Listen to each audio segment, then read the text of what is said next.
안녕하세요. 엄마 생각입니다.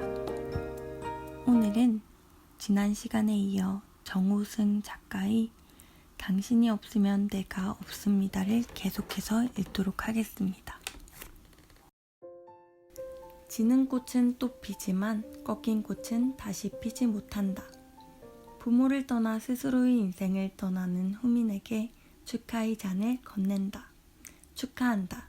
나도 기쁘다. 자식은 부모를 떠나야 비로소 자신의 인생을 살 수 있는데 이제 내 인생이 바로 그러한 시점이다.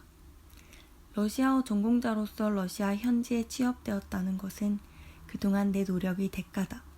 나는 늘 목표를 세우면 목표가 나를 이끈다고 말해왔는데 그 말이 너를 통해 실증된 셈이다.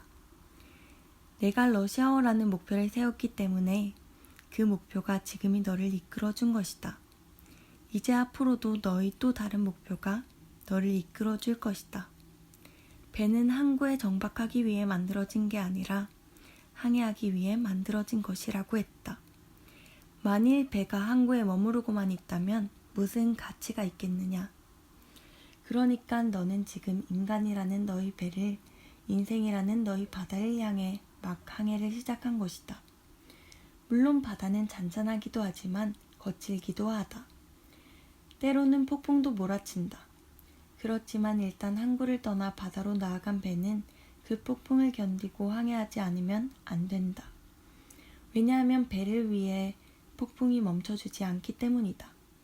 배는 오직 그 폭풍을 참고 견디는 수밖에 없다. 따라서 너에게 가장 필요한 것은 인내다. 어떠한 고통이라도 참고 인내할 수 있어야 한다. 항상 참을 인자를 가슴에 새겨라. 지는 꽃은 또 피지만 꺾은 꽃은 다시 피지 못한다고 한다. 젊은이가 무언가를 성취하려면 아무리 어렵더라도 뜻을 굳게 가지고 끝까지 포기하지 말아야 한다는 말이다. 이제 너는 내 인생의 항해가 힘들고 고통스럽더라도 포기하지 말고 참고 견뎌나가지 않으면 안 된다. 힘들다고 해서 다른 사람이 너의 바다를 대신 항해해 주지는 않을 것이기 때문이다.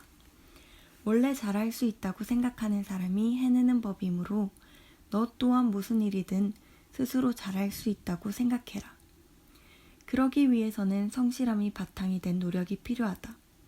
남이 잘하는 것을 내가 잘하려고 노력하는 것도 중요하지만 내가 잘하는 것을 내가 잘하려고 하는 노력이 더 중요하다. 인간에게 노력이라는 재능 외에는 다른 어떠한 재능도 그다지 필요하지 않다. 현대의 창업주 정주영 회장은 다른 사람이 다른 일에 노력할 때 나는 돈 버는 일에 온 힘을 다해 노력했기 때문에 오늘의 현대가 이룰 수 있었다고 한다. 시인인 나도 마찬가지다. 시는 타고난 재능에 의해 쓰는 것이라고 생각하지만 시도 노력에 의해 쓰는 것이다. 나도 한 편의 시를 완성하기 위해 수없이 고쳐 쓴다. 한 작품당 평균 30번 내지 40번 이상 고쳐 쓴다. 어떤 작품은 10년이 걸려 완성한 것도 있다.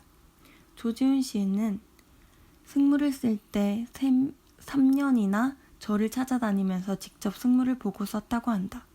그러니까 내가 지금까지 시인으로 존재할 수 있었던 것은 시를 쓰려고 노력했기 때문일 뿐이다. 너도 이미 깨달았겠지만 직장 생활은 업무 외에도 인간관계에 의해 형성되는 부분이 크다. 직장에서 어떠한 경우에도 너의 적을 만들지 말아라. 모든 이들과 다 좋은 관계를 지닐 수 없다 하더라도 적대적인 관계를 형성해서는 안 된다. 결국 손해보는 것이 이익이다. 처음에는 손해보는 것 같지만 나중엔 새로운 형태의 이익으로 내게 반드시 돌아온다. 어떤 문제에 부딪혔을 때는 두 사람이 동시에 화를 내서는 안 된다. 어떠한 이유에서 상대방이 화를 내면 너는 일단 화를 내지 않고 참아야 한다. 그래야 관계가 파괴되지 않는다. 관계가 파괴되면 먼 타국에서의 직장 생활도 파괴된다. 나는 직장에서는 그러지 않았는데 부부관계에서는 그러지 못했다. 엄마와 내가 서로 동시에 화를 내는 바람에 싸우지 않아야 할 일에 싸운 적도 있다. 너는 힘들겠지만 어떤 인간관계에서든 두 사람이 동시에 화를 내지 않도록 해라. 그래야 잠들기 전에 가슴에 화를 품지 않게 된다. 성서를 보면 해가 질 때까지 분을 품지 말라는 말씀이 있다. 잠들기 전에 가슴에 분모를 품고 잠들면 너희 하루가 평화로울 수가 없다. 모든 인간관계는 먼저 주는 데서부터 시작되고 주지 않으면 받지 못한다. 다른 사람에게 너희 이익을 구할 생각은 애초부터 하지 마라. 상대방이 내게 뭘 주든 안 주든 내가 줄 것만을 생각해라. 그래도 관계가 힘들 때는 사랑을 선택해라. 미움을 선택하면 관계는 더 악화된다. 사랑을 선택하면 너희 하루하루가 즐겁고 기뻐질 것이다. 어느 부모도 다 마찬가지겠지만 나는 너희 삶이 평안하고 행복하게 되길 바란다. 누구의 인생이든 평안한 인생은 없지만 그래도 그렇게 되기 위해서는 가장 먼저 지나친 욕심이나 욕망을 가져서는 안 된다.